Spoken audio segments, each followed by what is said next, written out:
May these images and words be the map that guides your journey, revealing paths of love and understanding.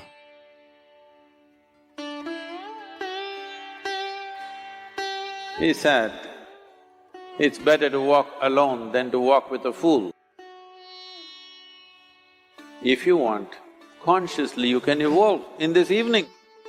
There is no limit as to how a human being can become. This is something that every human being must do. Then coming together will be hugely rewarding. When Gautama, the Buddha, was asked, is it better to walk alone or in company?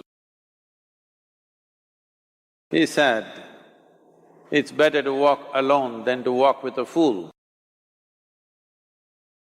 Well,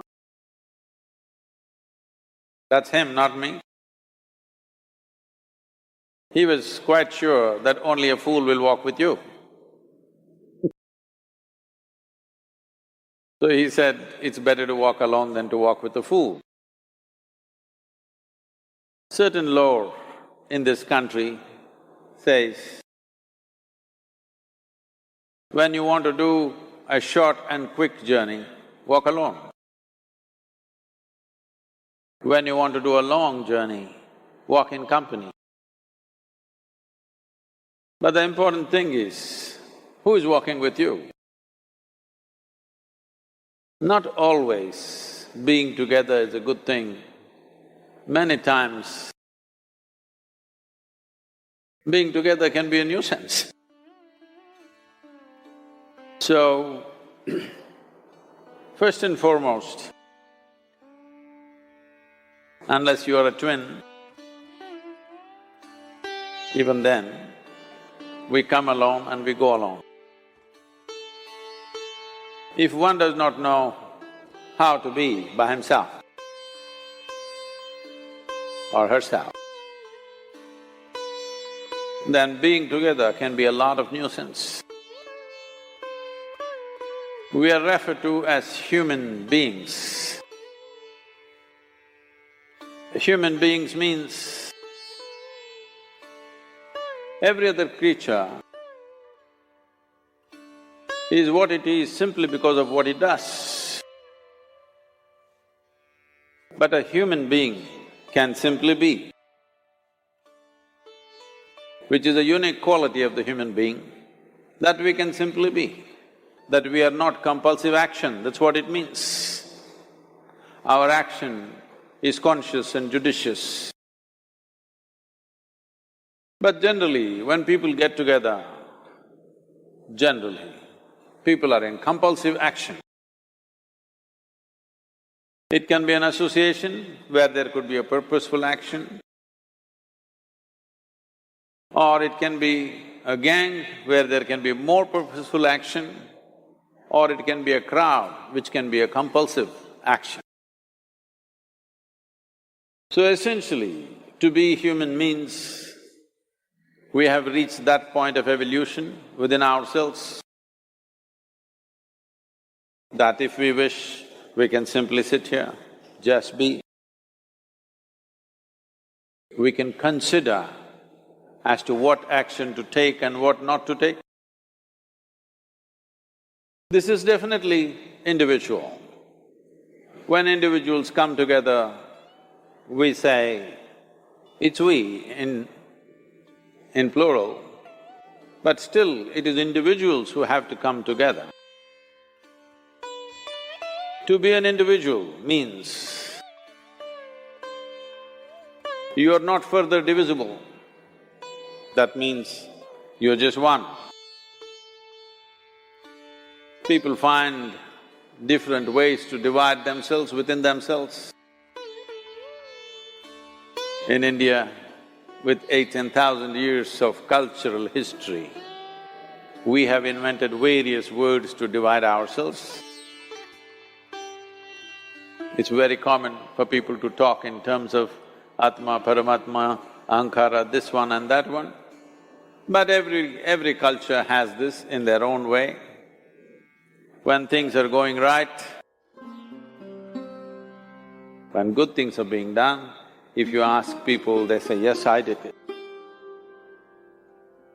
When things don't go right, when things go wrong, then they will try to find somebody. If they don't find anybody, he is always there.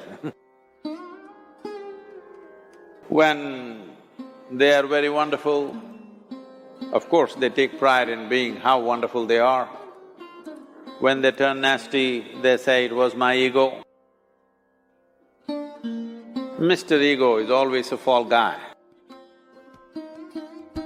So individual means, but if I'm wonderful, it's me. If I'm nasty, it's me. All of you.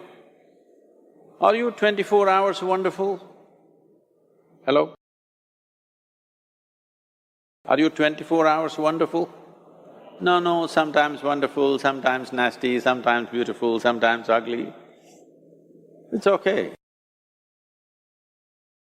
If we understand it is me who is capable of being absolutely wonderful and it is me who is capable of being absolutely nasty another moment, then gradually the number of moments of nastiness will keep on receding. If I see what is wonderful is me, what is nasty is… In India we have many words, it's my karma, what can I do?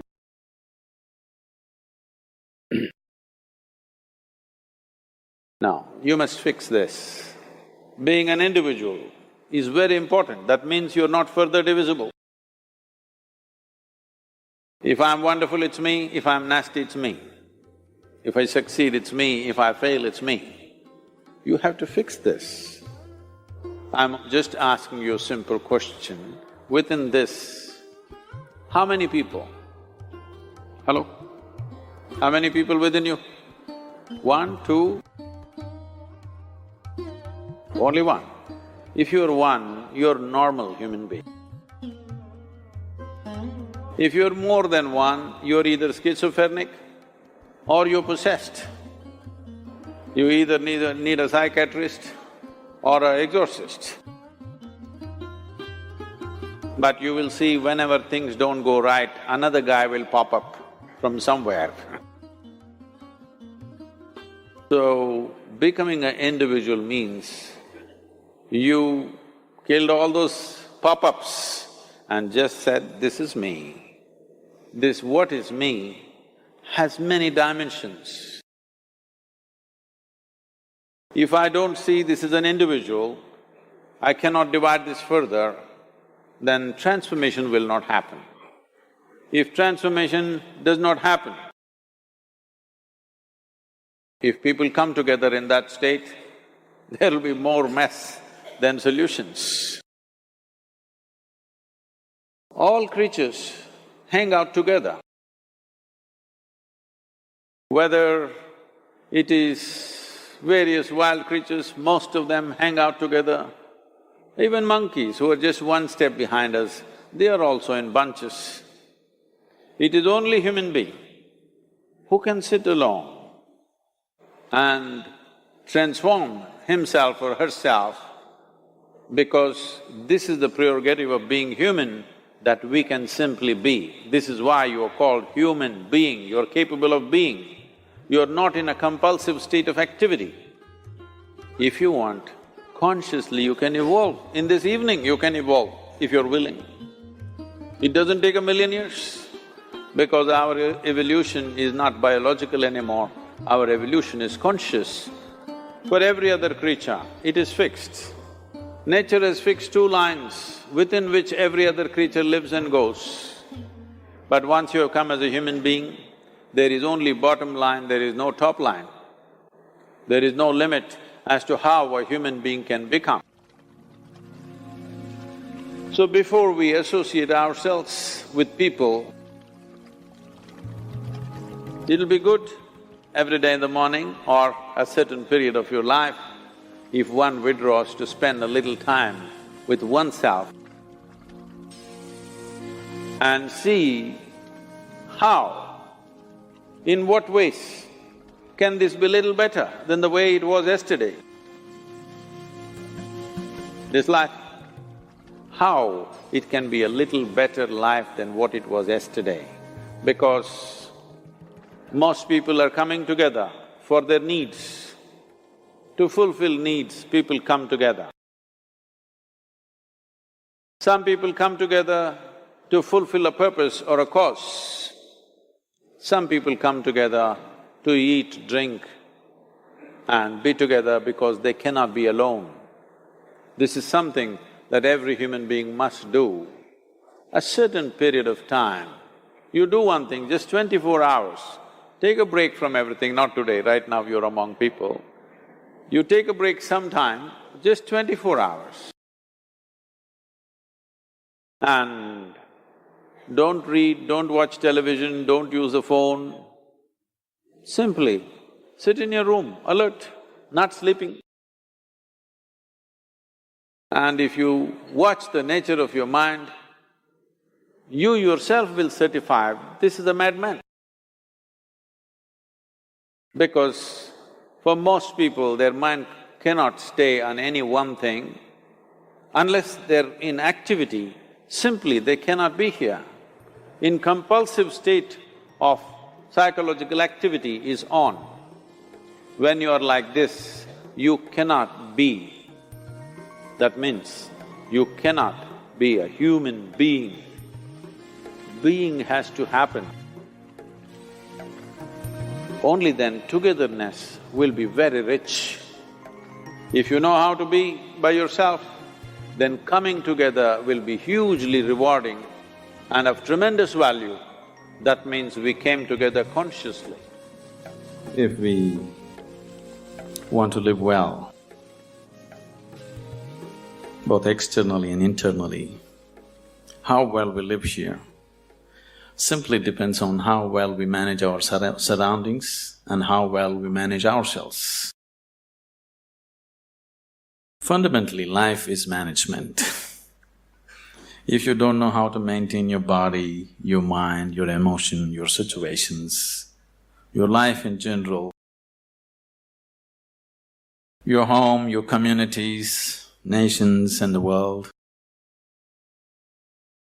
the quality of our life is just how well we manage things with ourselves. But generally, we are thinking of management.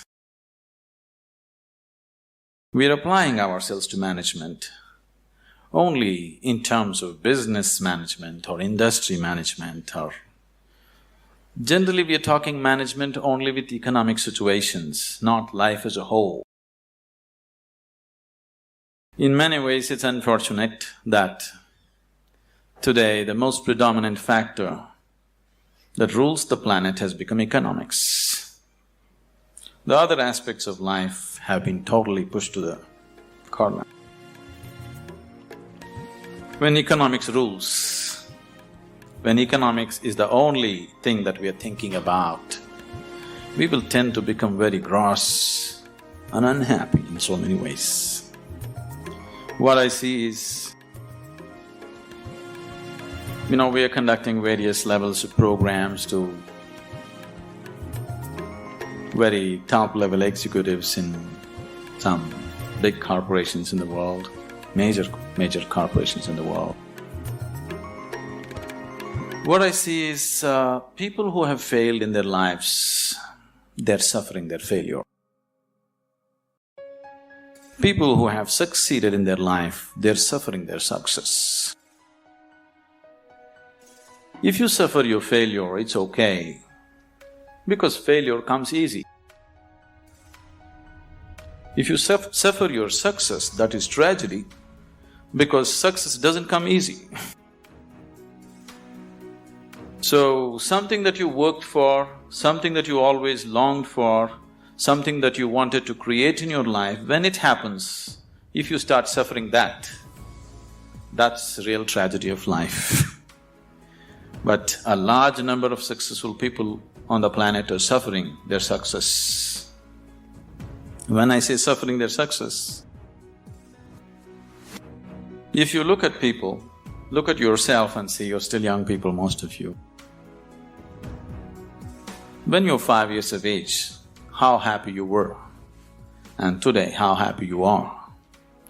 If we make a chart out of it, a graph out of it, is it moving upward or downward?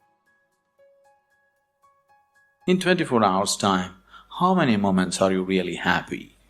If you look at this, is it going up or down?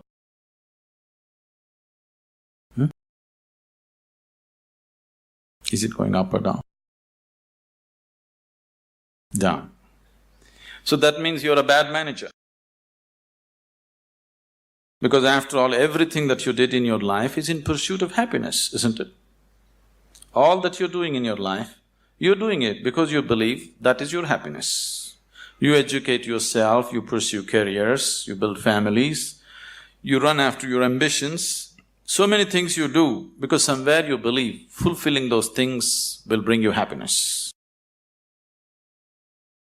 After doing all that, if happiness is not multiplying, it is going down, that means you are a bad manager of yourself. Anybody who does not know how to manage his own body, his own mind, his own emotion and his energies,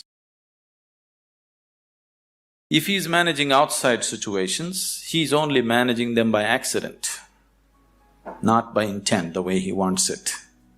Because if you do not know how to manage your mind, how to manage your energies, how to manage your interiority, managing the outside is bound to be accidental. When you manage situations by accident, you exist as an accident. When you exist as an accident, you are a potential calamity. When you exist as a potential calamity, being anxious all the time becomes a natural part of life. Anywhere you go today, people are talking stress management. Especially a few years ago when I first went to United States, wherever I go, people were talking stress management. I could not understand why anybody wants to manage his stress. I can understand you want to manage your business, your finance, your family, your property, whatever, but why would you want to manage stress? It took me a while to understand these people have come to the conclusion that there is no other way to live. Somehow people have come to the conclusion that if you do things in the world, you're bound to be stressful. One is not stressful because of what they're doing. One is stressful because he's a bad manager of himself. He doesn't know how to manage his own systems. That is why he's stressful. It is not the nature of the job which makes one stressful. You ask a chaparasi, he is also stressful. You ask the top executive, he is also stressful. Everybody believes their job is stressful. No job is stressful. If you have no control over your own systems, you will be stressful. Whether you do something or you don't do anything, isn't it so? See, management means… fundamentally, management means we want to decide the course of our destiny. That's management, isn't it? We don't want to live here by accident. We want to take our lives where we want to go. That's management, isn't it so? If you're managing by accident, you are not a manager. Without you, things will run better. So once you say, I'm a manager, that means somewhere you have decided that you want to go in a particular way. You want to have a certain kind of situation, both inward and outward. So everybody is a manager in his own capacity, but in different levels and different types. Whether you manage a kitchen where you cook for 4 people, or you manage a large industry where 10,000 people work, fundamentally, if you want to have a good kitchen or a good industry, you must be a good manager of that situation, isn't it? So whether you're managing a little kitchen or a large industry, if you want to manage outside situations, generally you will have to manage material and people around you. If you have to manage 10 people or 10,000 people around you, you have to manage 10 minds or 10,000 minds around you. But if you have no management over your own mind, you managing 10,000 minds is going to be a disaster. In the process of doing something, if we are destroying human beings, which is happening right now, in the process of managing a situation, the man is broken, then this kind of management is no good, because after all, every management that we do is only for human well-being. If we are doing management for human well-being, in the process of doing something, in the process of managing situations, it is not only about producing something or making profit. Human beings should rise to their full potential. If we manage a situation properly, in simple process of working, you and the people who are working with you should be able to raise to their full potential. When I say rising to full potential, not just work potential, but as human beings, they must be able to rise to their full potential. If people work together, then people should be able to rise to the peak of their love, peace, compassion within themselves. If this doesn't happen, then it's bad management, because all management, the basic intent is human well-being. If that is not happening, you're just producing something, you're making little profit, but human beings are getting broken in the process, it doesn't mean anything. So if this kind of management has to happen, that just in managing a business, you find people around you raise to their peak, then you have to spend a certain amount of time in focusing on your inner management. If this doesn't happen, you will only manage situations by accident. A lot of people have understood management as a way of throwing their weight around. Can I tell you a joke? Are you okay? On a certain day, a lion was really feeling great within himself. He just was walking and a little rabbit was going, he caught him and roared at him, "Who is the king of the jungle?" The little rabbit, terrified, said, You, of course you." He let him go, swaggered around a little bit. Then he found a fox, caught him, "Who is the king of the jungle?" "Oh my lord, it's you, of course, nobody else but you." Then he swaggered around a little bit, caught a few more animals, everybody screamed out of fear, "You are the king of the jungle." Then he was in full swagger, like a manager. King of the jungle Walked into a clearing in the jungle, there was a huge tusker standing. He went, stood in front of him and asked, "Who is the king of the jungle?" The tusker took his trunk, rolled him up, picked him up, twirled him around, smashed him to the ground. His back broke. Then the lion said, "You could have just told me."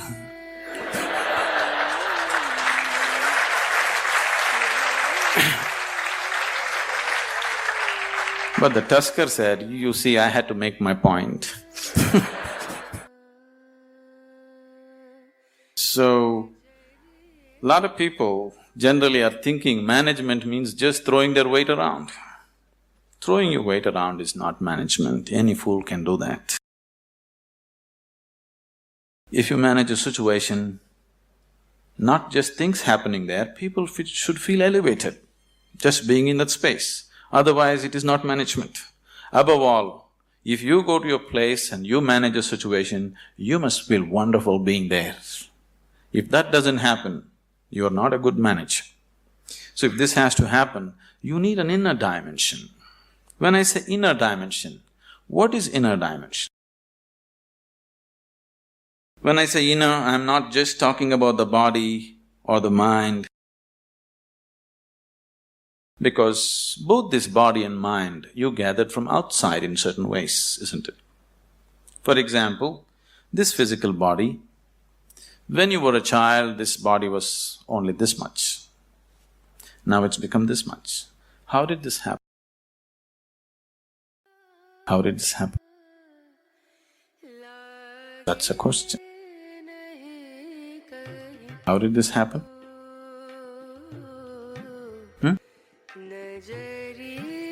You grew up, how did it happen, I'm asking?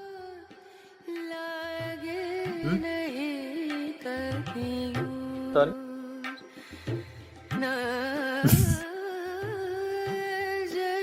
How did it happen? How did all this body happen? Food that you ate, isn't it? What you call as my body is actually a heap of food that you gathered. What you call as food is just a piece of earth that you convert it into food and make it into body, isn't it? So this body is just a heap of food that you gathered over a period of time. What you call as my mind is a heap of impressions that you gathered from outside. Now you have a heap of food and a heap of impressions. If this much gathering has to happen, something more than this must exist, isn't it? If you are capable of gathering such a large body and so much mind, there must be something more fundamental than this. But that never comes into your experience. You're just lost in these two heaps, trying to make some sense out of it. Now, as there is a science, as there is a management science for external well-being, there is a management for science for inner well-being. It is just that most of the time we have not approached it scientifically. We're just believing by doing something, somehow everything will be okay. Right now, people are thinking by educating themselves they will live happily ever after, which you will discover after some time it's not so. By getting a job, they think they're going to be happy ever after, which you will discover it is not so. By making money, you think you're going to be happy ever after, you will discover it is not so. Somebody thinks by getting married they're going to be ever after, and they know it is not so. So, you're trying to somehow fool yourself into believing that by doing something everything will be okay. Though repeatedly it has let you down, still you believe that something else, some other miracle will make everything okay. It will not be okay. It once happened. On a certain day, a bull and a pheasant were grazing on the field. You know a bull? A pheasant, a bird. The bull was grazing on the grass, the pheasant was picking ticks off the bull, they're partners, you know. Then the pheasant looked at a huge tree which was at the edge of the field and very nostalgically said, "Alas, there was a time when I could fly to the topmost branch of the tree, but today I do not have the strength even to fly to the first branch of the tree." The bull very nonchalantly said, "That's no problem. Eat a little bit of my dung every day. You will see, within a fortnight's time you will reach the top of the tree." The pheasant said, "Oh, come off it. How is that possible?" The bull said, "Really, please try and see. The whole humanity is on it. You could try too." Very hesitantly, the pheasant started pecking at the dung, and lo, on the very first day it reached the first branch of the tree. In a fortnight's time, it reached the topmost branch of the tree. It just went and sat in the topmost branch and just looking at the scenery, enjoying it. The old farmer saw a fat old pheasant on the top of the tree. He took out his shotgun and shot him off the tree. So the moral of the story is, even bullshit can get you to the top, but never lets you stay there.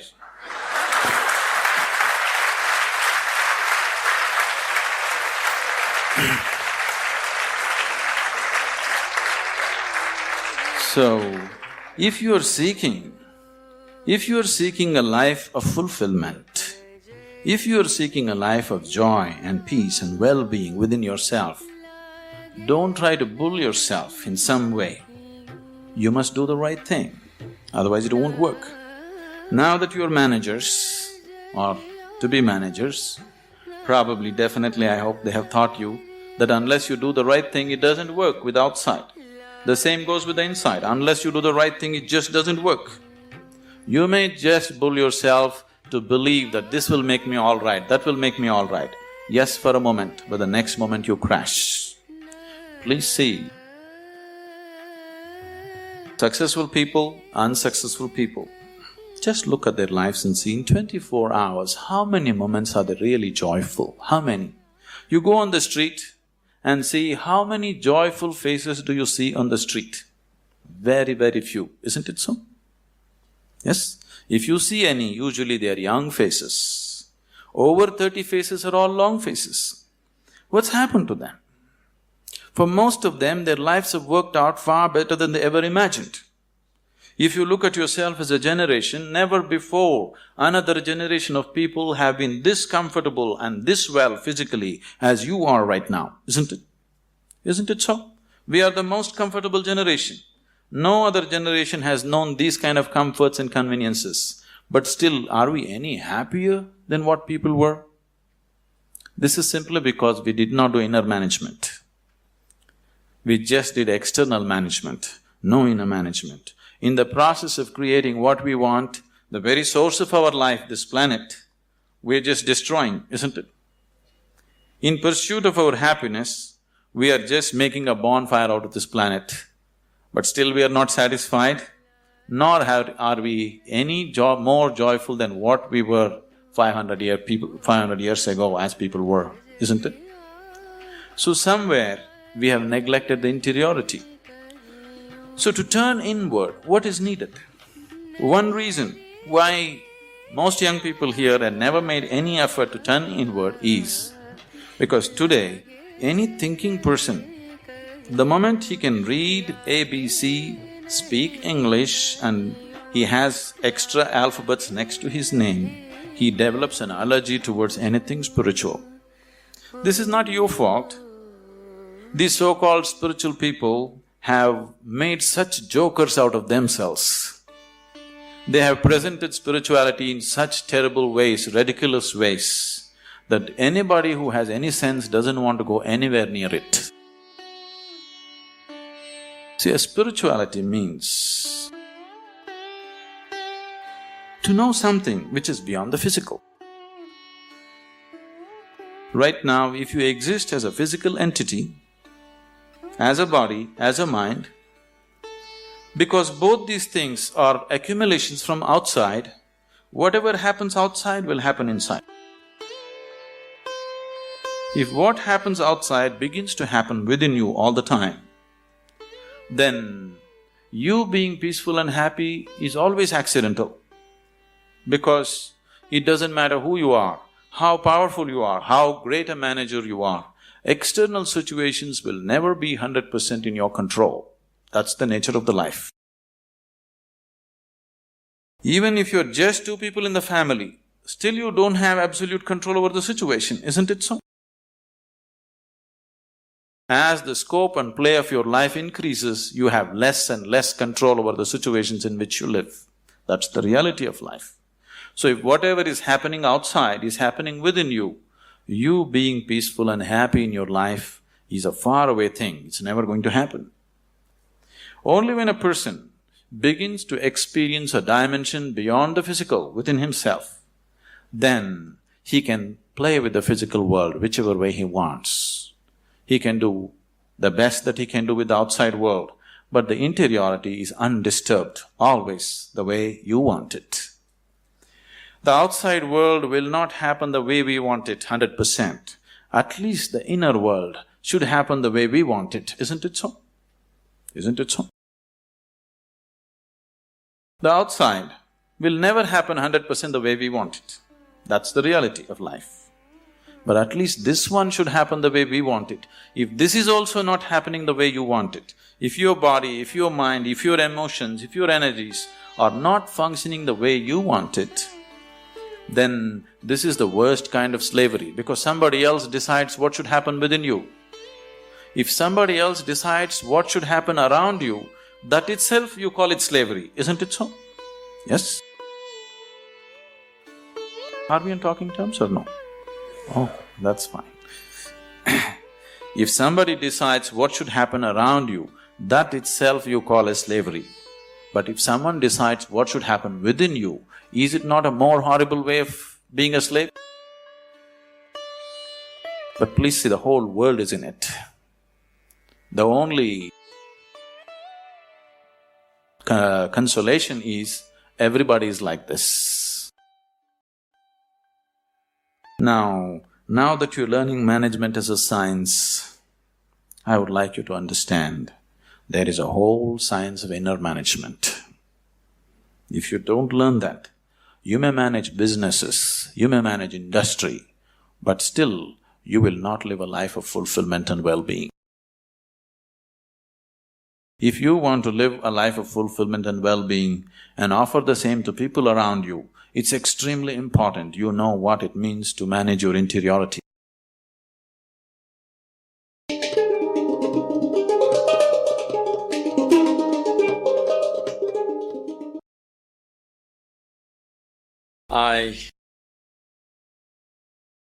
I really don't know how you feel today going out of probably the last step of your education, or at least one step of your education, a major step of your education. Because when I studied in the university, I did not go to my convocation.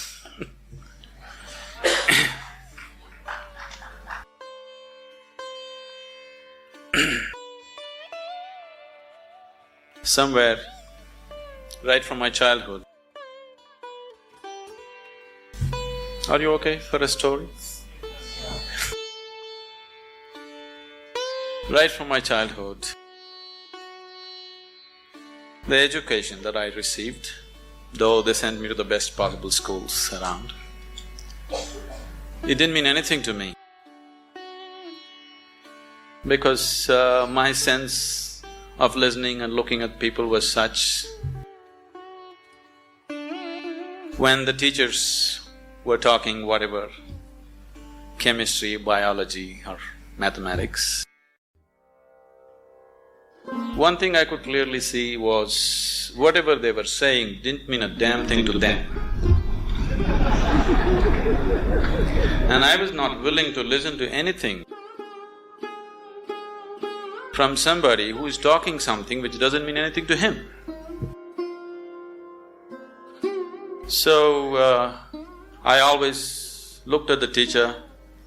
If he put his heart into it, I'm willing to be there, otherwise I'm out. Because somewhere I have so many things on my agenda for the day. 24 hours are packed with too many things. I'm not willing to spend an hour or even 5 minutes listening to someone who is talking something which doesn't mean anything to him. Even if he's talking nonsense, it doesn't matter. If it means something to him, I'm willing to listen to it. But if he's talking great things which don't mean anything to him, I'm not willing to listen to him. So as a part of this, I spent… Your education is over, so I can talk. I spent almost 90% of my college hours outside, only 10% inside. Only when I saw somebody who is talking something with passion, I'm there. Otherwise, I'm just out. Now, this education, I'm repeatedly telling Dr. Majumdar and a few other people around here, I'm happy to see somebody's talking with some passion about what they're doing. Somebody, it doesn't matter what they're doing is right, wrong, okay, perfect or not, but someone has put his heart into it, it's okay, because human lives becomes beautiful not because we do the right things. Human lives become beautiful because we put our heart into what we're doing. It doesn't matter what we're doing, whether we are sweeping the floor or managing the country or what we are doing, if we are putting our heart into what we are doing, it's beautiful to be doing that activity. So I think it's a fortune that I've just seen a few people, I hope everybody here is putting their hearts into what they're doing and living in an atmosphere where people are passionate about what they're doing itself is highly enriching. Now that you're stepping into the world, not that you don't know, but anyway, now you're stepping into the world in a different dimension than the way you have been till now. Once you step into the world, there's going to be a lot of filth. There is corruption, there is nonsense, there is so many things happening everywhere. There are some set of people, a certain set of people, who will develop an allergy for this filth. They can't stand it. They usually run to the Himalayas. Because they're allergic to filth, they can't take it. They want everything pure. But such a thing will not happen because the filth of the world has one way or the other has entered our minds. Whether we empower that filth or not is all the option that we have. But we cannot avoid filth, it is there. All the nonsense that can happen in the world, you know in your head, isn't it? So one set of people develop allergy and try to run away, which they can never do, really. Another set of people, a large segment of people, unfortunately, have come to their own kind of philosophies. Anyway, world is full of filth, let me also become filth. So they have joined that, they have merged into the filth. What we call as filth can also be great manure, Indian spirituality has always used lotus as a symbolism. A lotus flower has always been the main symbolism for Indian spirituality. Why a lotus flower is? A lotus flower grows best where the filth is thick. This filth which is stinking, which you can't bear, has transformed itself into a fragrant, beautiful flower. This option also is with us every moment of our life. If the atmospheres that we live in make us… we cannot call ourselves managers. If we make the atmospheres that we live in, only then we can call ourselves managers. Being a manager means that we are going to create whatever we see as the most beautiful thing to happen right now. Allowing situations to create you is not management at all. Creating the situations that we want is management. As many of them have said many things, this process of education, there is a certain exhilaration now that education is over, you're stepping into a new dimension of life, the excitement and it's always beautiful to step into something new that you believe is going to be wonderful. But what we have seen with life with most people is, now let's say somebody got a job, the first day when they went and sat behind this table was the most fantastic place in the world. But within a few years, behind the same table, they're manufacturing blood pressure, diabetes, ulcers and whatnot. This is not because there is something wrong with the jobs that we do. This is not because there is something wrong with the world that we live in. It is simply because we have not paid sufficient attention to ourselves. We have paid too much attention to what is outside. To succeed in the world, people are always thinking, great aspirations will make you successful. Aspiration is just an initial starting point.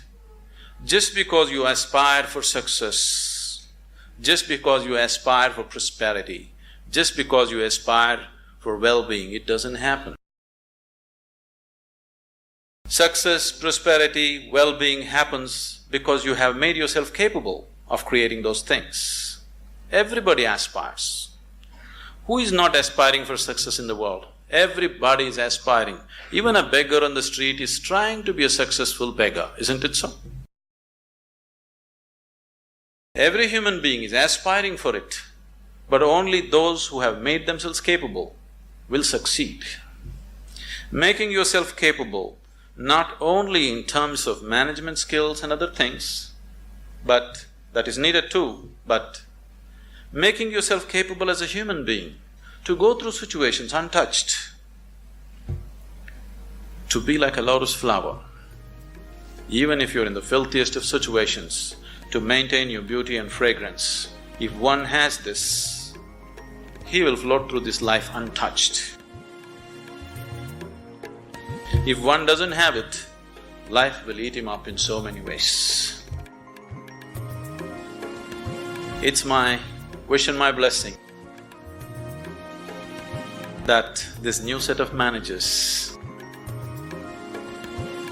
will manage this world, this country, this community, and the business and commerce, which is part of our existence today in the world, in a much better way than the previous generations of people have done, because externally we are better equipped than ever before. If we make a little effort, it's a fortune that an institution has made an effort to equip you internally to whatever extent it was possible for them. If you equip yourself for internal management also, I'm sure that this group of people and many more who will pass out of this institution should definitely manage this world, this nation and the communities much, much better than the way it's been done till now. When it comes to management, there's no such thing as perfect management. It is just that if people give themselves absolutely to what they're doing, this will happen. Right now, the Isha Foundation, Dr. Karthikeyan, after seeing what's happening there, that's how he's been into this. It is run by all young people, the whole foundation. We have hundreds of centers in India and outside the country. Everything is managed by very young people. People who have been with us for 14, 15 years, they are just in their early 30s now. Very, very young people. No senior people, no experienced people, just young people, raw hands. I took this as a challenge to make it happen through them, not using any kind of experience. I am not against experience, I am not against that, but I wanted to make a statement that incredible things can be done, not because we know how to do it. Incredible things can be done simply because we are committed that we want it to happen, that's all. Today, this has grown into a voluntary organization with over 200,000 active volunteers around the world. And we have taken enormous projects of social significance. All these things are handled by volunteers. They're not paid for it, they spend from their own pockets and do things. And you need to understand, managing these people, managing volunteers is much more difficult than managing paid employees, because you can't fire them. You can never fire them for inefficiency or indiscipline or whatever, because they're there on a voluntary basis. So, people who manage these situations, very young people without any qualifications, they are such fantastic managers of people. The way they manage the situations, the way they conduct thousands of people has set such a exemplary example in the community there. I would take this opportunity someday that when it's possible you visit Isha Yoga Center as to how things are managed, so simply. Because management doesn't come… I know you need to learn about finance, this, that, banking and those kind of things. But fundamentally, management is your ability to be capable of inspiring people to do their best. And that's all we can do. If everybody around us are doing their best, that's the best possible management that can happen. So this is not going to come with manipulation, this is only going to come with dedication, this is only going to come with love, this is only going to come because you are willing to give yourself 100% to the person who is next to you at that moment. Oh, is all this possible? Is it not all utopian? You think this is the reality in the corporate sector? I'm telling you, we are working in the prisons, we are working in rural areas, we are working with major corporations in the world. It doesn't matter what kind of person you meet. If you just learn to touch the core of his humanity, then you see every human being is willing to do his best for you, always. If you just learn how to touch the very core of a human being who is around you right now, you will see everybody is willing to lay their lives down for you. Only if people around you love you and they want to do the best for you, you will not get ulcers doing management. If people around you are trying to pull you down, you will anyway get ulcers trying to manage situations, isn't it? If you do not create the people who truly love us and wanting to give their best, then management is going to be a pain. Management is going to be a huge suffering. Only when people around us really want to do the best for you, only then management can happen wonderfully. It's my wish and my blessing that all of you turn out as truly great managers of yourself and the world around you. Our lives become beautiful not because of what we do. Our lives becomes beautiful simply because we have included everybody around us as a part of our dream of well-being. I hope all of you become truly successful and well in whatever way. With inner technologies, if you need any help, we are always available to you. It's been a joy to be here in this institution. I've been to any number of colleges, people are the same, but creating an institution with some sense of commitment for inner well-being in today's world is too happy. Thank you.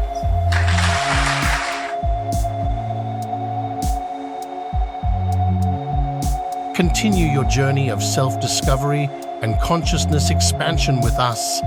Share this video to inspire others to join us on this journey of personal growth.